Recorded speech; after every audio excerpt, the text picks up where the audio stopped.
Assalamualaikum warahmatullahi wabarakatuh.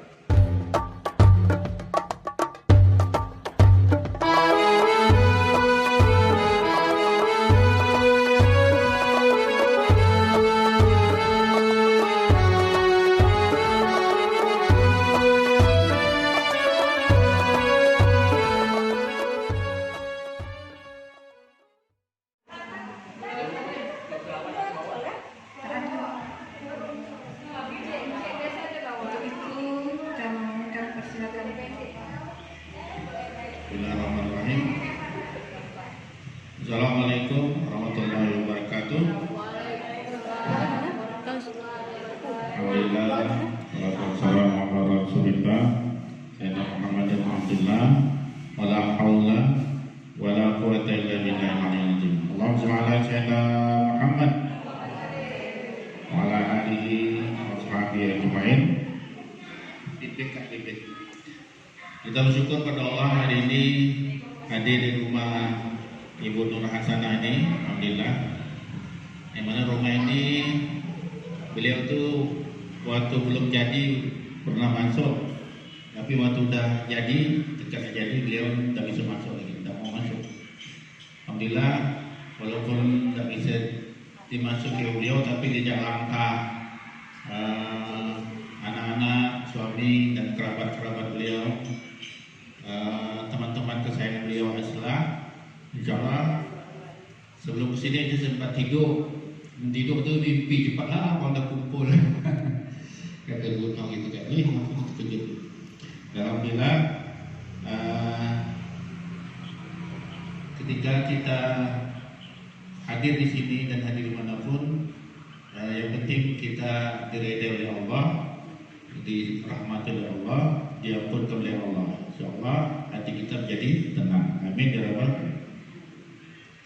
Para jemaah sekalian, dalam hidup ini kita punya masa lalu dan kita punya kehidupan masa sekarang dan kita punya kehidupan untuk masa depan yang saya akan datang.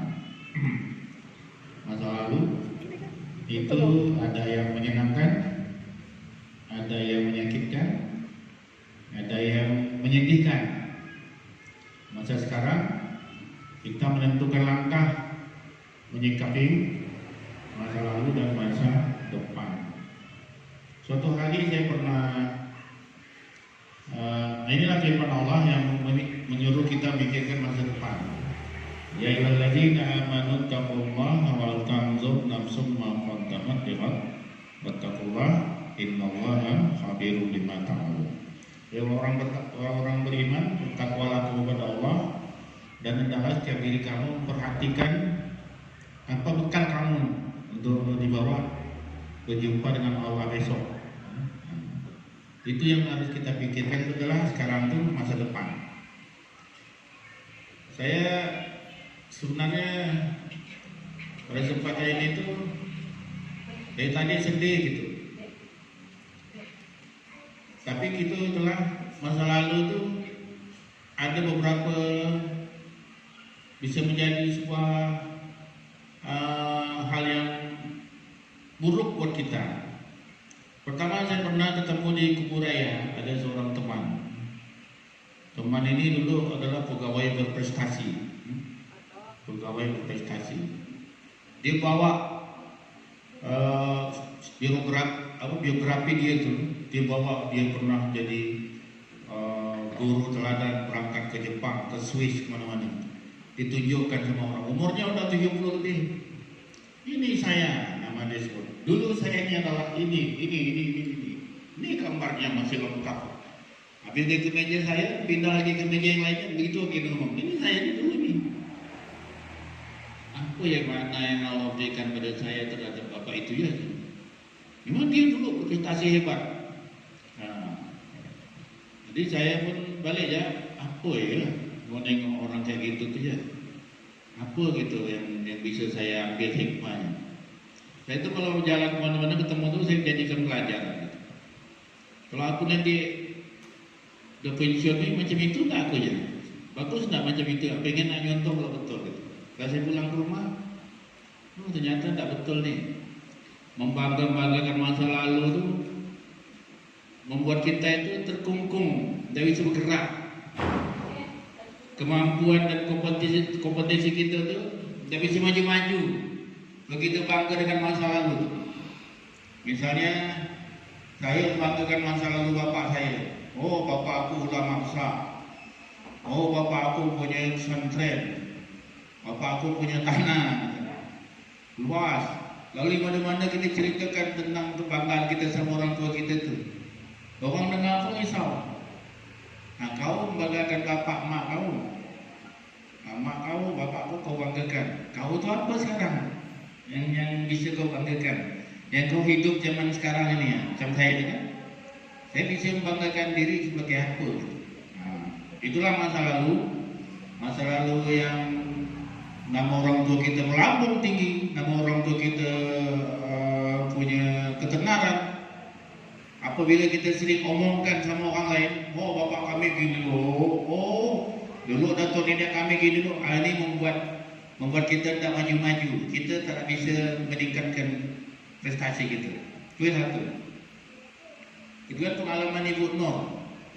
Pengalaman Ibu Nur ini adalah pengalaman beliau meninggal dunia itu. Macam-macam keadaan di rumah itu kan. Yang anak-anak ni ada yang mager, tak gerak-gerak, baring. Karena masih kehilangan umi, di tempat umi di baring situ lah dia baring. Tak gerak sampai sebulan. Ada juga yang sedih, tak mau sembahyang. Kenapa Tuhan mengambil umi kami kayak gitu. Dan saya pun sedih juga. Aduh, kata saya ngakunya. Mana-mana berjalan sedih. Sampai 1 tahun tak bisa hilang sedih ditinggalkan Bu Nur. Nah, rupanya kesedihan itu juga bisa menghambat kita tak bisa mikirkan ke depannya. Tak bisa berbuat sekarang, sedih. Apalagi dalam kehilangan jabatan. Kalau kita pikir kehilangan jabatan itu sedih juga luar biasa. Untung waktu itu Bu Nur masih hidup. Kata saya, ni Nabi ni banyak kehilangan ni. Apa kata dia? Dia sudah sakit lagi. Pertama habis kehilangan jabatan. Kedua kehilangan tunjangan kinerja. Kehilangan tunjangan jabatan tu ni. Biasa dapat tunjangan tu sekian, kita bagi 2 umi sambil gaji pokok dan sekali-kali kita. Yang ketiga, kehilangan pengaruh. Tak bisa membuat orang takut sama kita lagi, tak bisa. Tak ada wibawa lagi, kehilangan anak buah, banyak lagi hilang ni. Kehilangan kepopuleran. Kalau jadi pejabat tu populer, kita di mana-mana pergi sambung. Itulah yang kami rasakan. Saya fikirkan, kata Umi, yang penting Abi sekarang sudah dekat sama Al-Quran. Dulu Abi kehilangan itu, tapi sekarang kan tidak kehilangan Al-Quran. Dulu jarang baca Quran, dulu jauh dari Allah kan katanya. Itu selalu. Ini kata motivasi ini membuat saya bangkit terus. Sepeninggalan semasa beliau, saya sudah mulai menghafal Quran. Setidak adanya beliau ini pun saya terus menghafalkan Al-Quran terus. Kalau malah ingat kata-kata dia itu. Abi memang kehilangan, tapi tak ada kehilangan Allah kan, tak ada kehilangan Quran kan. Dia jadi penghibur.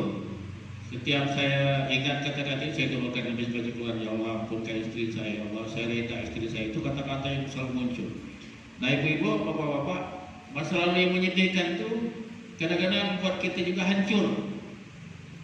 Teman saya adik-adik baru beberapa hari lalu meninggal, baru habis dari hilang jabatan, kemudian tidak lama. Dulu saya kehilangan jabatan, kali begitu dia kehilangan jabatan, tidak lama sakit, meninggal. Ada yang kehilangan jabatan itu terbawa. Namanya dalam istilah bahasa populernya post-war syndrome ini, masa kehilangan tenaga, kehilangan arah hidup. Ini juga masa lalu yang istilahnya membuat kita hancur. Itu suatu hal yang menyedihkan atau suatu hal yang membanggakan. Nah ibu bapak-bapak yang kami hormati, jadi dalam kita menyikapi masa lalu yang menyenangkan, masa lalu orang tua kita, masa lalu yang menyedihkan, semua yang hilang itu adalah bagian daripada edukasi Allah SWT pada kita, untuk diri kita. Nah sekarang kau kehilangan orang yang kau cintai, kemana kau mengadu? Dulu waktu mereka ada, kemana kau? Kan gitu. Nah, sekarang kita dididik untuk, yuk, mari dekat sama aku, kata Allah. Kehilangan jabatan, ayo dekat sama aku. Kehilangan istri, kehilangan suami, yuk dekat sama aku. Nah, disinilah kita menggunakan masa sekarang. Rupanya ketika sudah kita evaluasi, dipertanyakan kenapa ada yang dulu suami meninggal, kenapa ada dulu istri meninggal. Kalau suruh anak milih, mau pilih yang mana? Memilih emak dulu meninggal ke memilih bapak dulu? Anak mesti jawab, kau dapat tak usah dua-dua, tapi tetap harus ada yang dulu meninggal. Nah, Ira mau milih siapa kalau dulu? Kalau disuruh milih, jadi dia mau milih siapa? Mau milih tak bisa milih ya? Nah, Ira mau milih siapa kalau suruh dulu milih siapa dulu meninggal? Tidak mau ada orang tua meninggal. Ya? Semua apa namanya? Semua takut punya kesedihan. Nah, oleh karena itu, Bapak Ibu, Ibu-ibu, jemaah sekalian, di masa sekarang ini, di masa kita mengevaluasi diri lah. Ya ayyuhallazina amanu taqullaha wa tanzur nafsum ma qaddamat. Jadi kira-kira apa yang nak kita bawa ke depan nih? Apakah kita menghadap Allah ini dengan hanya mengandalkan kesedihan? Apakah kita akan menghadap Allah ini dengan hanya mengandalkan kebanggaan masa lalu? Ya? Membuat kita mager, malas bergerak. Nah, ini ternyata Allah mengindikasi kita, yuk, ya ayyuhal insan, innaka kadihun ila rabbika qadahal famulaqi. Nah, wahai manusia, sesungguhnya kau bekerja susah payah, kata Allah. Bentar lagi kau tu akan kembali menghadap aku, pasti akan famulaqi. Tapi kau bekerja, beribadah, kau mengalami susah, senang, sedih, tapi kau pasti balik pada aku, kata Allah. Ya insan innaka kadihun qadahal famulaqi. Ingat, fa'amma man utiya kitabahu biyamini. Nanti kata Allah, kalau kau hadap aku, barang siapa yang diberi raport catatnya dari tangan kanan, fa'amma man utiya atau biyamini fasawfa yuhasabu hisaban yasira. Nanti kalau sudah dapat kitab di tangan kanan itu, berarti urutannya itu pertama kita terima kitab dulu, kitab raport amal kita yang semasa hidup dunia. Yang kedua urutannya adalah fasawfa yuhasabu hisaban yasira, akan beri hisab yang ringan. Nah, ini yang perlu kita pikirkan. Ya, kalau kita ingat masa lalu itu bagus kita ingat amal kita. Banyak amal baik, banyak amal buruk. Amal baik kita lupakan, dosa-dosa harus sering kita ingat.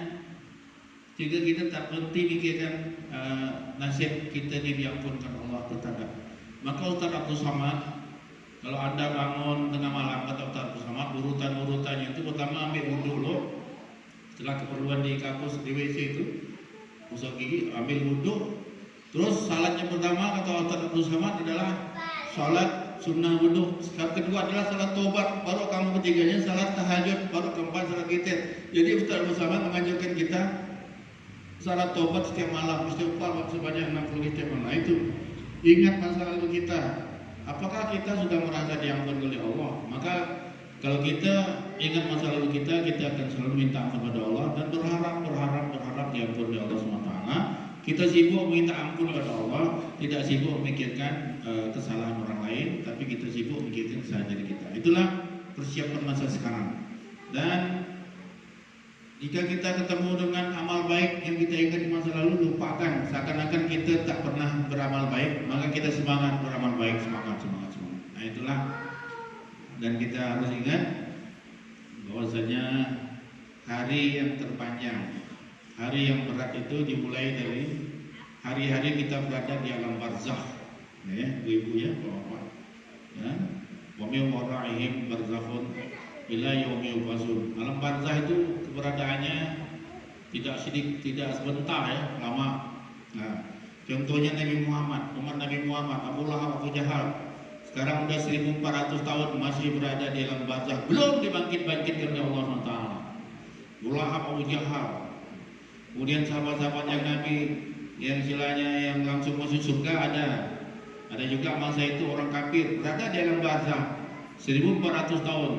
Umat Nabi Musa, dari Nabi Musa ke Nabi Muhammad itu jaraknya lebih kurang 2000 tahun, tambah lagi kita. sekitar 3.000 tahun lebih. Umat Nabi Isa jarak yang Nabi Muhammad 500 tahun. Nabi Isa dengan kita jaraknya lebih kurang 1.400 tahun. Nabi Isa itu 2.400 tahun. Umatnya berada di alam barzah, belum dikiamat-kiamat oleh Allah. Alam barzah ini alam yang paling menyedihkan, sedih, sepi, ya, sendirian. Yang diharapkan oleh orang berada di alam barzah ini seperti Purno sekarang ini. Yang diharapkannya adalah doa dari anak-anaknya, dekat jariahnya, ilmu yang diajarkan bermanfaat, dia terus mengalir padanya. Doa dari orang-orang terdekatnya, suaminya, istrinya. Nah, oleh karenanya doa seorang suami pada istri, doa seorang istri pada suami itu ijabah makbul. Maka kita harus sadar ketika macam saya nih, istri saya sudah meninggal misalnya, saya tidak tiap malam nih harus selalu menyampaikan pada Allah, ya Allah kau reda, ya Allah kau reda padanya, ampunkan dia. Itu aku nyatakan terus setiap malam pada Allah. Oh rupanya sekarang ini Allah beri kesempatan kepada saya untuk menyatakan itu sebanyak-banyaknya.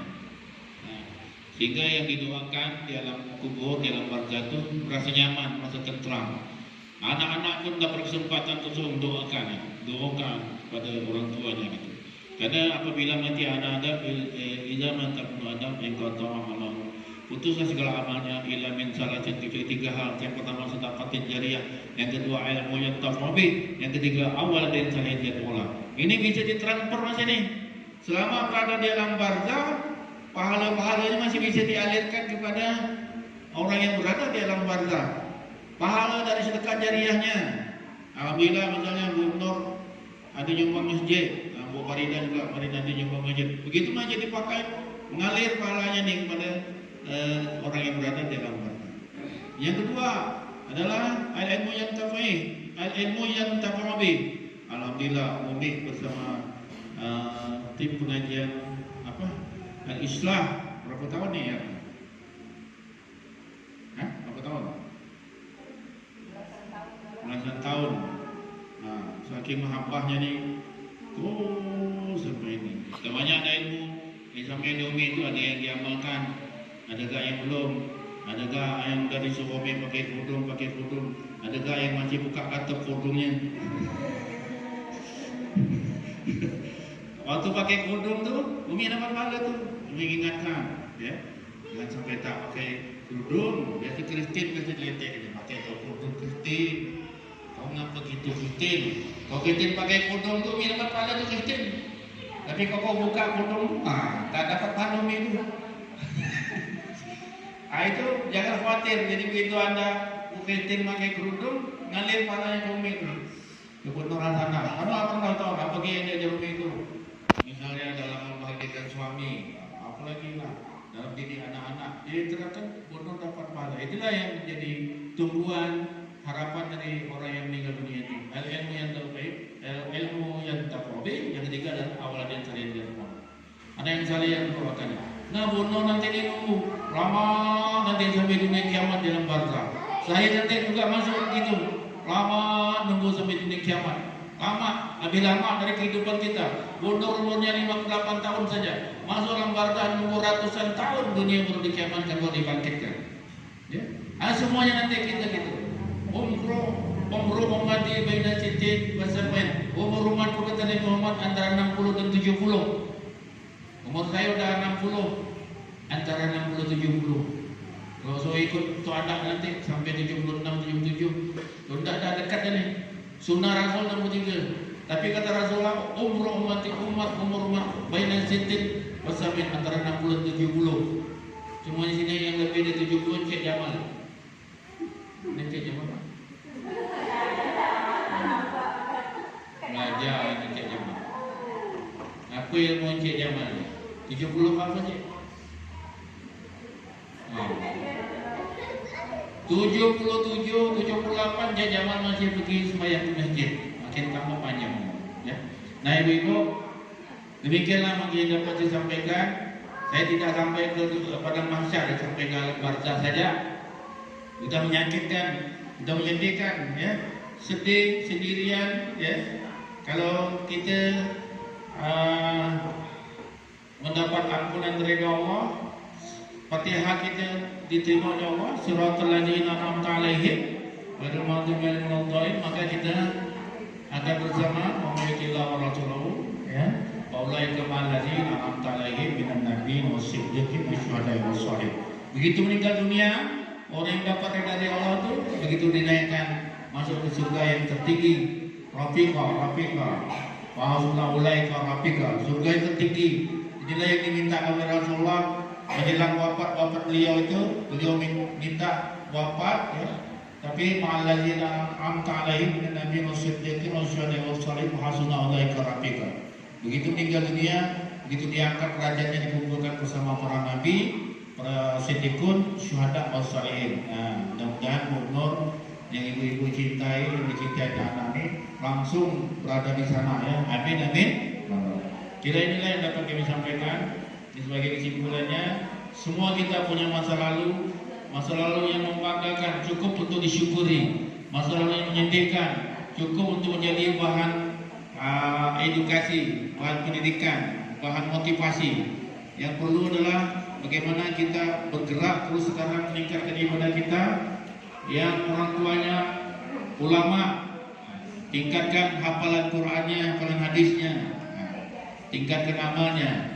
Yang orang tuanya sudah meninggal dunia, jangan diam, jangan malas, terus beribadah, doakan banyak-banyak. Yang suaminya meninggal, yang istri meninggal, jangan pikirkan kesedihan macam-macam tentang suami, tentang istri kita, doakan terus tiap malam. Nah itu jadi sekarang kita beri kesempatan untuk berdoa. Nah, kemudian kita juga memikir masa depan kita dengan meningkatkan amal kebaikan kita, sehingga saat kita ketemu dengan Allah, diberikan kitab dari tangan kanan, faman utiya kita wa biyamin fasawfa yuhasabu hisaban yasira. Dia akan mendapat hisab yang ringan, wa yanqalibu ila ahlihi masrura. Dia akan pergi melari menemui keluarganya dengan kebahagiaan. Nah, mudah-mudahan ketemu lagi di sana dengan kebahagiaan. Amin, amin ya rabbal alamin. Bila taufiq wal hidayah. Wassalamualaikum warahmatullahi wabarakatuh. Assalamualaikum warahmatullahi wabarakatuh.